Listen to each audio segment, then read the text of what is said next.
बच्चों, आज हम पढ़ेंगे सिक्के और राजा यानी मेसोपोटामिया की संस्कृति में, मेसोपोटामिया की सभ्यता में सिक्के कैसे चला करते थे या सिक्कों के ऊपर किस तरह से राजा के नाम या कोई प्रतीक चिन्ह वगैरह लगे होते थे। व्यापार के लिए सिक्के के प्रचलन से विनिमय विनिमय मतलब आदान प्रदान कुछ हद तक आसान हो गया।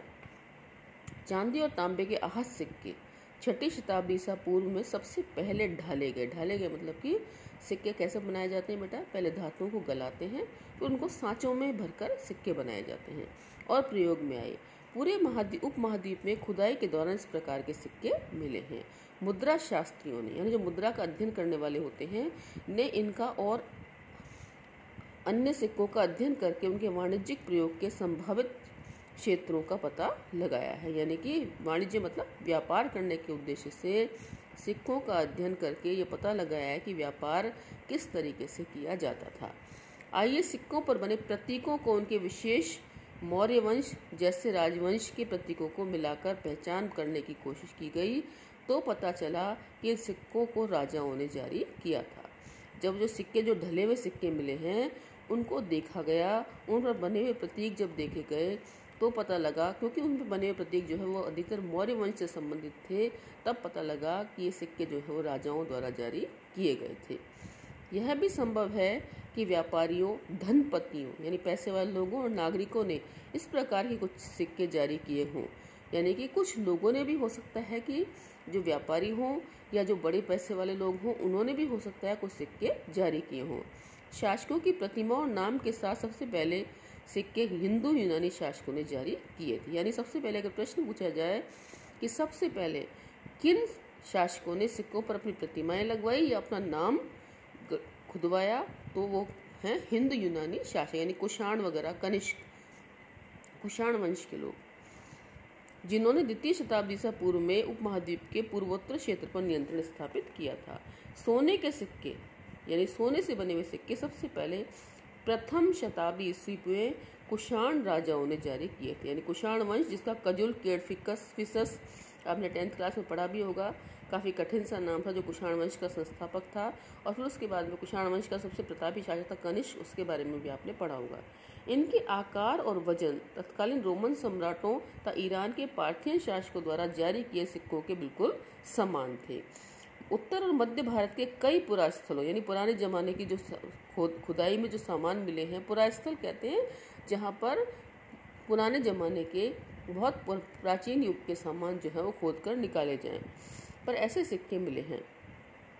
सोने के सिक्कों के व्यापक प्रयोग के संकेत से मिलता है कि बहुमूल्य वस्तुओं और भारी मात्रा में वस्तुओं का विनिमय किया जाता है। यानी सोना क्योंकि बहुमूल्य धातु है तो सोने के सिक्के मिलने से पता लगता है कि बहुमूल्य धातुएं, जो बहुमूल्य चीज़ें जो हैं वो इधर से उधर आदान प्रदान की जाती थी। इसके अलावा भारी मात्रा में अधिक मात्रा में सामानों का निर्यात और आयात होता था। इसके अलावा दक्षिण भारत के अनेक पुरास्थलों बड़ी संख्या में रोमन सिक्के मिले हैं। रोमन सिक्के ना जो रोम में चलने वाले थे, जिससे स्पष्ट है कि व्यापारी के राजनीतिक सीमाओं से बंधा नहीं था। यानी कि व्यापार जो है केवल कुछ क्षेत्रों तक ही सीमित नहीं था, विदेशों से भी व्यापार होता था। क्योंकि दक्षिण भारत में भारत रोमन साम्राज्य के अंतर्गत न होते भी व्यापार दृष्टि से रोमन साम्राज्य से संबंधित था। यानी व्यापार रोमन साम्राज्य का दक्षिण भारत में कोई कांटेक्ट नहीं था, दक्षिण भारत में कोई रोमन शासक नहीं आया था, लेकिन फिर भी वहाँ सिक्के मिलने से ऐसा पता लगा है कि व्यापारिक दृष्टि से वो रोमन साम्राज्य से कुछ संबंध रखता था। पंजाब और हरियाणा जैसे क्षेत्रों के योद्धे कबायली गणराज्यों ने भी सिक्के जारी किए थे। पुराविदों को योद्धे शासकों द्वारा जारी तांबे के सिक्के हजारों की संख्या में मिले हैं, जिनसे योद्धियों की व्यापार में रुचि और सहभागिता परिलक्षित यानी प्रतीत होती है। सोने के सबसे भव्य सिक्कों में कुछ गुप्त शासकों ने जारी किए। इनके आरंभिक सिक्कों में प्रयुक्त सोना अति उत्तम था, यानी बहुत अच्छी क्वालिटी का सिक्का जो है गुप्त शासकों ने सोने के सिक्के जारी किए। उसका सिक्के की क्वालिटी जो है यानी सोने की जो क्वालिटी थी वो बहुत ही अच्छी थी। इन सिक्कों के माध्यम से दूर देशों से व्यापार विनिमय करने में आसानी होती थी, जिससे कि शासकों को भी लाभ होता था।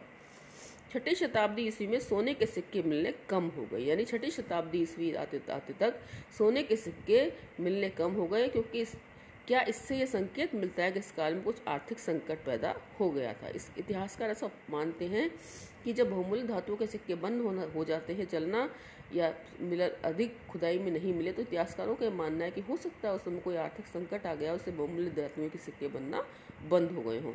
इतिहासकारों को इसमें से लेकर मतभेद है। कुछ का कहना है कि रोमन साम्राज्य के पतन के बाद दूरवर्ती व्यापार में कमी है, जिससे उन राज्यों, समुदायों और क्षेत्रों की समान संपन्नता पर असर पड़ा जिससे दूरवर्ती व्यापार में लाभ मिलता था।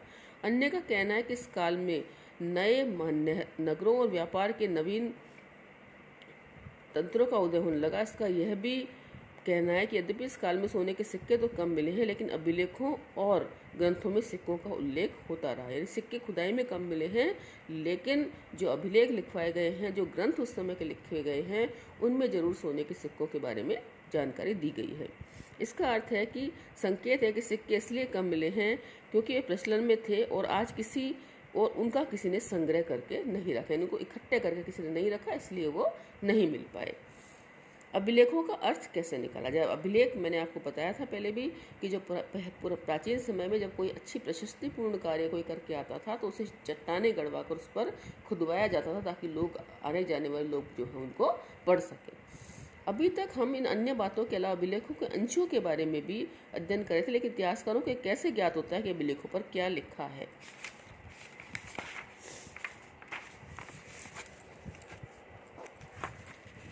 ब्राह्मी लिपि का अध्ययन। मैंने आपको बताया था कि पुराने ज़माने में ब्राह्मी, खरोष्टी ये लिपियाँ जो है वो विशेष रूप से प्रचलन में थी। आधुनिक भारतीय भाषा में प्रयुक्त लगभग सभी लिपियों का मूल ब्राह्मी लिपि, यानी जितनी भी लिपियाँ चलती हैं उनका सबका मूल कौन सी लिपि है? ब्राह्मी लिपि। ब्राह्मी लिपि का प्रयोग अशोक के अभिलेखों में किया गया है। 18वीं सदी के यूरोपीय विद्वानों ने भारतीय पंडितों की सहायता से आधुनिक बंगाली और देवनागरी लिपि में कई पांडुलिपियों का अध्ययन शुरू किया और उनके अक्षरों को प्राचीन अक्षरों से नमूनों से तुलना की। यानी जिस तरह से देखो ऊपर लिपि लिखी हुई है, तो इतिहासकारों ने क्या किया कि भारतीय जो विद्वान थे उन्होंने, यूरोपीय विद्वानों ने भारतीय विद्वानों के साथ मिलकर जो बंगाली और देवनागरी लिपि में जो शब्द लिखे हुए थे उनके आधार पर इस लिपि को भी पढ़ने का प्रयास किया। आरंभिक अभिलेखों का अध्ययन करने वाले कई विद्वानों ने कई बार यह अनुमान लगाया कि ये संस्कृत में लिखे हैं, जबकि प्राचीनतम अभिलेख वास्तव प्राकृत भाषा में थे। फिर कई दशकों बाद अभिलेखों वैज्ञानिकों के अथक परिश्रम के बाद जेम्स प्रिंसेप ने, पहले भी आपने 10th क्लास में पढ़ा, जेम्स प्रिंसेप ने अशोककालीन ब्राह्मी लिपि को 1838 ईस्वी में इसका अर्थ निकाल। यानी अशोक की ब्राह्मी लिपि को अगर पढ़ने का सबसे पहला श्रेय किसी को जाता है तो वो जेम्स प्रिंसेप है। खरोष्टी लिपि को कैसे पढ़ा गया? यानी ब्राह्मी को पढ़ लिया गया, तो फिर खरोष्टी को कैसे पढ़ा गया? पश्चिमोत्तर के अभिलेखों प्रयुक्त खरोष्टी लिपि के पढ़े जाने की कहानी अलग है। इस क्षेत्र में शासन करने वाले हिंदू यूनानी राजाओं लगभग द्वितीय से प्रथम शताब्दी ईसा पूर्व तक द्वारा बनवाए गए सिक्कों से जानकारी हासिल करने में आसानी हुई है। इन सिक्कों में राजाओं के नाम यूनानी और खरोष्टी में लिखे गए हैं। यूनानी भाषा पढ़ने वाले यूरोपीय विद्वानों ने अक्षरों का मेल किया। उदाहरण के तौर पर दोनों लिपियों में अपोलोडोटस का नाम लिखने में एक ही प्रतीक मान लीजिए ए प्रयुक्त किया गया। चूंकि प्रिंसेप ने खरोष्टी लिपि में अभिलेखों की भाषा की पहचान प्राकृत के रूप में की थी, इसलिए लंबे अभिलेखों को पढ़ना सरल हो गया। अभिलेखों से प्राप्त ऐतिहासिक साक्ष्य, यानी अभिलेखों से जो जानकारी मिलती है वो किस तरह से इतिहास के रूप में काम आती है। अभिलेखों, इतिहासकारों और अर्थशास्त्रियों के काम करने के तरीकों का पता लगाने के लिए आइए अशोक के 2 अभिलेखों को ध्यान से पढ़ें। ध्यान देने बात योग्य है कि अभिलेख में शासक अशोक का नाम नहीं लिखा है। इसमें अशोक द्वारा अपनाई गई उपाधियों का प्रयोग किया गया, जैसे देवानाम प्रिय, देवानाम प्रियदस्ती। जैसा कि देवानाम प्रिय था देवताओं का प्रिय, और प्रियदस्ती यानी देखने में सुंदर। क्योंकि अशोक जो था वो बहुत सुंदर नहीं था, और उसकी जो माँ थी, उसके जो पिता थे, सौतेले जो पिता थे उसके, वो उसको पसंद नहीं करते थे। यानी पुराने ज़माने में राजाओं की कई सारी रानियाँ होती थी, और अशोक भी उन्हीं में से एक रानी में से उनका पुत्र था। बिंदुसार का लड़का था अशोक। तो बिंदुसार जो थे वो अशोक को ज़्यादा लाइक नहीं करते थे, लेकिन क्योंकि अशोक जो थे वो सम्राट बन गए, तो उसके बाद उन्होंने अपने नाम के आगे इस तरह की उपाधियाँ जोड़ ली कि सब देवताओं को जो प्रिय लगता हो, जो देखने में बहुत सुंदर हो। अशोक का नाम अन्य अभिलेखों में मिलता है, इसमें उनकी उपाधियाँ भी लिखी है। इन अभिलेखों का परीक्षण करने के बाद अभिलेख शास्त्र ने पता लगाया कि उनके विषय शैली और पुरालिपि विज्ञान सब में समानता है, अतः ये इस निष्कर्ष पर पहुंचे कि इन अभिलेखों को एक ही शासक ने बनवाया था। आपने यह भी देखा होगा कि अशोक ने अपने अभिलेखों में कहा है कि उनसे पहले के शासकों ने रिपोर्ट एकत्र करने की व्यवस्था नहीं की थी। यदि अशोक से पहले के उपमहाद्वीप के इतिहास पर विचार करें तो क्या आपको लगता है कि अशोक का यह वक्तव्य सही है? यानी अशोक ये कहता था कि उनसे पहले के जो शासक थे उन्होंने कोई इस तरह की रिपोर्ट तैयार करके नहीं लिखवाई। इतिहासकारों को बार बार अभिलेखों में लिखे कथनों का परीक्षण करना पड़ता है, यानी बार बार इतिहासकारों को अभिलेखों में जो लिखा होता है उनका एक तरह से एग्जाम टाइप लेना पड़ता है, यानी बार बार उनका परीक्षण करना पड़ता है ताकि ये पता चल सके उसमें लिखा सत्य है, संभव है या फिर अतिशयोक्तिपूर्ण है। उनको बार बार ये परीक्षण करना पड़ता है कि उसमें जो लिखा हुआ है उनको और भी कई ग्रंथों का सहारा लेना पड़ता है जिससे कि पता लग सके कि जो वास्तव में लिखा है वो सही है या केवल राजाओं ने अपनी तारीफ में लिखवा दिया गया है। यहाँ ध्यान दिया गया कुछ शब्द ब्रैकेट में लिखे हैं। अभिलेख शास्त्री प्राय वाक्यों में अर्थ प्रकट करने के लिए ऐसा करते हैं। यह बड़े ध्यान से करना पड़ता है कि लेखक का मूल अर्थ न बदल जाए। इतिहासकारों को और भी परीक्षण करने पड़ते हैं। राजा के आदेश यातायात मार्गों किनारे और नगरों के पास प्राकृतिक पत्थरों पर उत्तीर्ण थे, तो वे कहाँ से आने जाने वाले लोग उन्हें पढ़ सकें उस स्थान पर क्या वहाँ से आने जाने वाले लोग उन्हें पढ़ने के लिए उस स्थान पर आ सकते थे?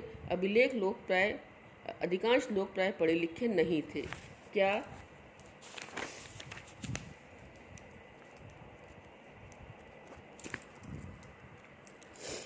पाटलिपुत्र में प्रयुक्त प्राकृत उपमहाद्वीप में सभी स्थानों पर लोग पढ़े लिखे थे? क्या राजा के आदेशों का पालन किया जाता था? इन प्रश्नों का उत्तर पाना सदैव आसान नहीं है। इनमें से कुछ समस्याओं के प्रमाण हमें अशोक के अभिलेखों में मिले हैं, जिनकी व्याख्या प्राय अशोक की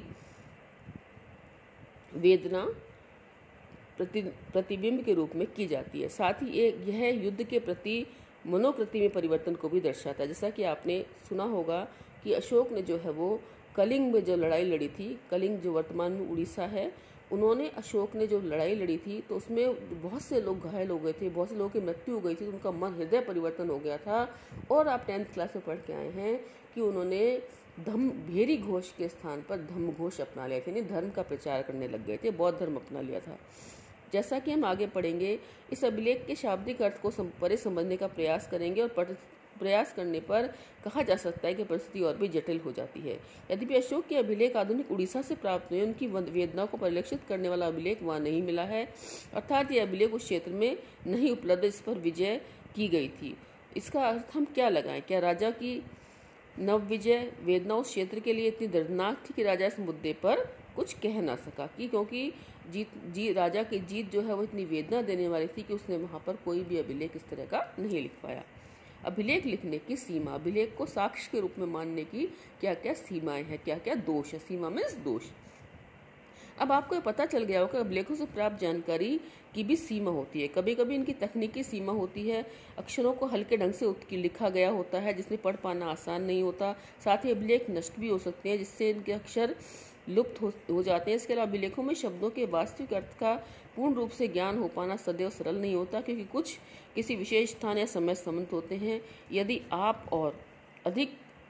आप अभिलेखों के शोध पत्रों को पढ़ें तो आप पाएंगे कि इनको पढ़ने की वैकल्पिक विधि पर चर्चा करते रहते हैं। यद्यपि कई हजार अभिलेख प्राप्त हुए, लेकिन सभी के अर्थ निकाले जा सकते हैं या प्रकाशित किए जा सकते हैं, उनके अनुवाद किए गए हैं। इसके अतिरिक्त और अनेक शिलालेख रहे होंगे जो इस समय तक सुरक्षित नहीं बचे। इसलिए जो अभिलेख अभी उपलब्ध हैं उनमें से कुछ संभवतः कुछ अभिलेखों के अंश मात्र हैं।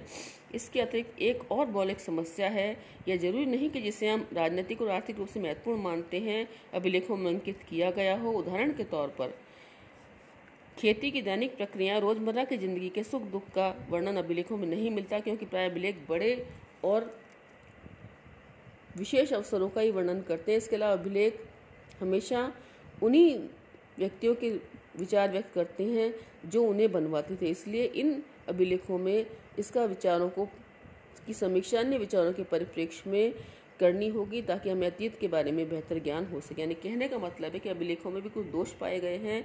एक तो अभिलेख राजा जो है वो डेली जो आपका प्रतिदिन का जीवन होता था उसके बारे में अभिलेखों में नहीं लिखा जा सकता। इसके अलावा जो राजा लिखवाते थे अभिलेख वो अपनी तारीफ में लिखवाते थे। इसके अलावा पुराने ज़माने के अभिलेख नष्ट हो गए हैं, उन पर जो लिखा हुआ शब्द हैं जो उत्कीर्ण करे गए हैं वो मिट गए हैं। तो इसलिए अभिलेखों में कुछ सीमाएं मतलब अभिलेखों के भी कुछ दोष पाए जाते हैं। अभिलेख लेखन के में भी कुछ दोष पाए गए हैं।